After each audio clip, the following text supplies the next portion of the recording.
بلکہ خاص طور پر فواد چودھری جو اپنے آپ کو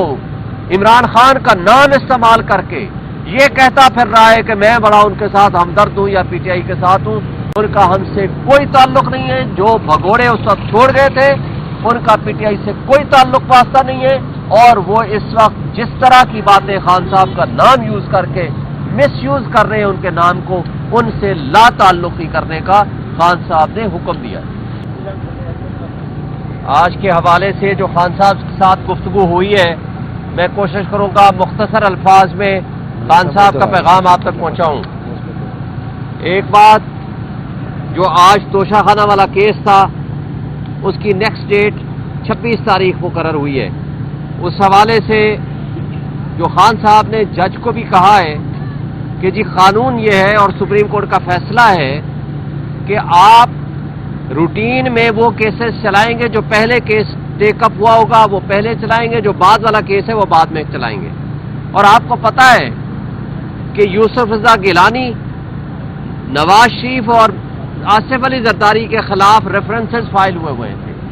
جو قانون کی تبدیلی کے بعد اب آٹومیٹیکلی یہاں ایف آئی اے کے کورٹ میں چلنے چاہیے. تو جج صاحب سے سوال کیا کہ جو 10 سال پرانے کیسز ہیں ان کو تو آپ ٹیک اپ نہیں کر رہے، اور آپ نے میرے خلاف کیسز کو فاسٹ ٹریک پہ چڑھا دیا ہے. ہمیں کوئی اعتراض نہیں ہے، ہم کیسز کو ڈیفینڈ کریں گے، لیکن آپ ذرا یہ بھی دیکھ لیں کہ جو قانون کے مطابق گاڑیاں نہیں لے سکتے تھے انہوں نے نہ صرف گاڑیاں لیں، قانون کو توڑا، اور اس میں نواز شریف کی بی ایم ڈبلیو جو کہ بلٹ پروف گاڑی تھی 6 لاکھ میں اس نے لی ہے. وہ جرم جو ساری دنیا کی آنکھوں کے سامنے کیا ہے، آپ اس کے خلاف پوری ریاست بھی خاموش ہے، پوری پراسیکیوشن بھی خاموش ہے، پوری ایف آئی اے کی عدالتیں بھی خاموش ہیں،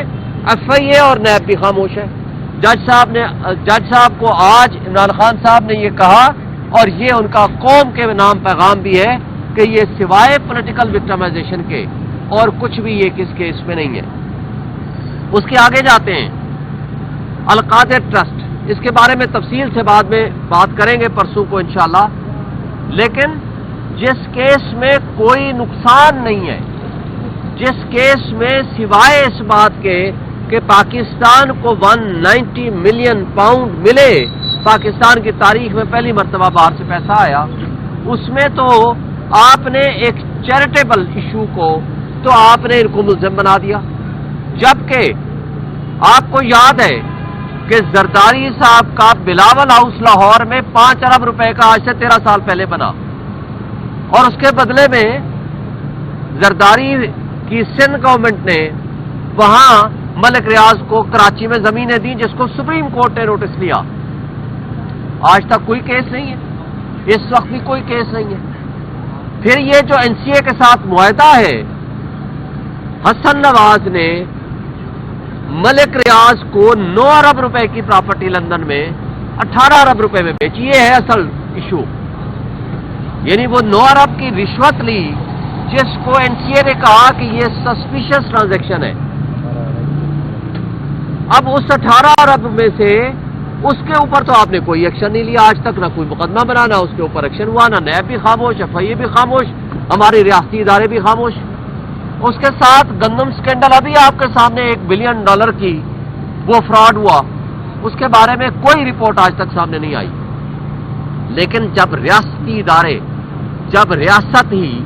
اس طرح کی حرکتوں میں ملوث ہو جائے کہ وہ اپنی ایک ریٹ قائم کرنے کے لیے اور جو آنےسٹ لوگ ہیں ان کے خلاف ایکشن لینے کے لیے اس طرح کی حرکتیں کرے گی، تو لوگوں کا مسٹرسٹ ہوگا. اس ذریعے سے پھر انویسٹمنٹ نہیں آتی. اور اس سے آگے جو خان صاحب نے خود کہا کہ آج 2 بڑے معزز جج صاحبان، آپ کو پتا ہے کہ راولپنڈی کا جج اعجاز آصف صاحب، اس کو ایس جی بنا دیا کیونکہ وہ انڈیپینڈنٹ فیصلے کر رہا تھا. اسی طرح سرگودا اور میاں والی کے کیسز جنہوں نے فیصلے کیے، اس جج کو محمد عباس کو بھی او ایس سی بنا دیا گیا، اور ان ججز کو نوازا جا رہا ہے جو ججز عمران خان کے خلاف فیصلے کرتے ہیں اور اپنے ضمیر کے خلاف فیصلے کرتے ہیں.